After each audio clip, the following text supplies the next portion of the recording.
I remembered that half-awake moment of confusion very vividly. I groaned, blinked, and moved my mouth around as I blearily stared up at the dark ceiling. There was some sort of weird hair or something on my lip. Pulling at it, I felt a subtle, slippery tug in my throat, and it took another 3 seconds to slide the whole thread out. Disgusted and confused, I held it up to the sliver of moonlight coming in the window. What the hell was this thing? Some unknown girl's hair? No, it was wispier than that, more reflective, and a little stickier. I felt suddenly queasy as the thought occurred to me that this was probably a silken spider thread. Had I just eaten a spider in my sleep? Jesus Christ. I got up that night, refusing to go back to sleep, but the day's light dispelled my silly fears. If I had eaten a spider, it was long dead by now, thanks to the stomach acid generously donated by my night-long anxiety. A few weeks passed, and I mostly forgot about the incident. I noticed that very slowly I began having trouble exercising at my usual rate. I was sleeping worse and groggy even when I did sleep. I thought that it might just be the season or allergies, and I tried to ignore it, until I fell asleep at work and my boss sternly told me to go to the doctor. I was never one for the doctor, but I was tired of being tired, so I finally manned up and went. I sat in the stark white office waiting for quite some time. I figured the doctor probably wouldn't have any answers for me. They never seemed to care enough to pursue individual mysteries, but I was hoping for a prescription or something. I sat still as the nurse did all the usual tests, blood pressure, pulse, and so on. Nothing seemed out of the ordinary. She left and I waited some more. Finally, the doctor walked in and greeted me without looking. She asked about my symptoms, nodded a bit, and then used a stethoscope to listen to my chest. That's when she frowned. It might be allergies or even asthma. Sounds a bit scratchy in there. That's what I thought, I told her. I've been racking my brain for a while. I even thought it was a spider I ate. She glanced up at me, making eye contact for the first time. You ate a spider? In my sleep, I think. She hesitated.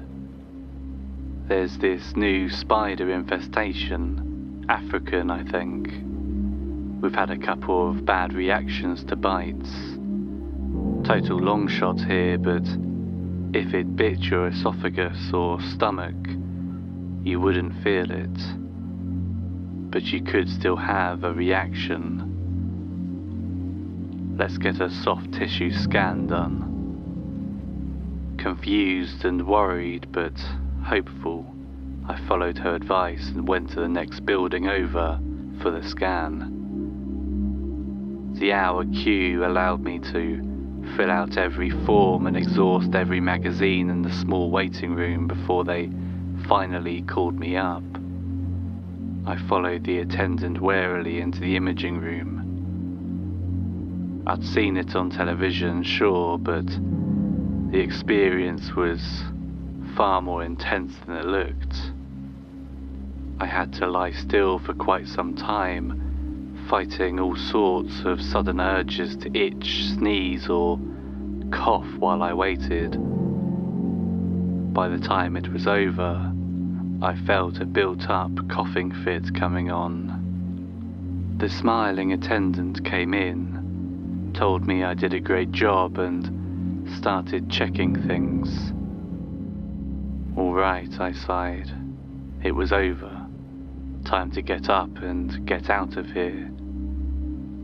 Another attendant peeked in the door. The doctor stood behind him. They both motioned for their colleague, and I found myself momentarily alone. I sat up, watching them confer in hushed tones just outside. The three approached me. "We're going to need you to come with us real quick. It's not an emergency, we just need to speak to you in private." Feeling hot from my approaching coughing fit, I followed them into a small room. They directed me to sit and handed me a biohazard waste bin. "I want you to close your eyes and cough into this trash can, alright?" the doctor told me, his tone quavering. "And whatever you do, keep your eyes closed. It's important that you don't look for radiological reasons from the imaging machine." "Yeah, the machine," an attendant echoed, gulping. Their masked fear had my pulse racing, but I was more than ready to start coughing to ease the pain in my throat. Leaning over the waste bin, I began a heavy, hacking cough, letting out endless, choking breaths that seemed filled with weird dust and particulates. Had I accidentally breathed in something radioactive from the machine? I kept coughing. I tasted a little blood. I paused. I breathed in and out. They urged me to keep coughing, their voices shaking and subtly disgusted. "Come on, just a little more," the doctor told me. His practiced hands trembled on my shoulder. The last cough seemed to spasm my whole body, and I felt clotted particulates rise up to my throat and finally escape. Spitting and pushing more air through my mouth, I got the last of it out of me. Feeling much better, I made the mistake of relaxing and opening my eyes. The doctor saw me staring down and gripped my shoulders tight. "Don't panic, you're safe now. It's just that we saw the note about a spider you ate, and we did look at your stomach, but your stomach was fine. It was, well, they're attracted to moving air, see, and it had made webs and laid eggs. Thousands of eggs in your lungs." In shock, I nodded, unable to do anything but stare at the 3-inch thick pile of baby spiders rolling around in the bottom of the waste bin.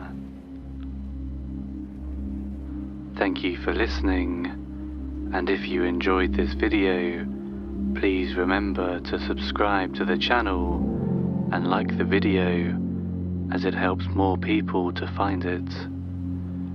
Join me for live streams on TikTok several times a week. You can find my profile in the description, or just search Bad Dream Baby. And if you'd like even more content, consider subscribing to my Patreon account, linked in the description. Until next time, good night.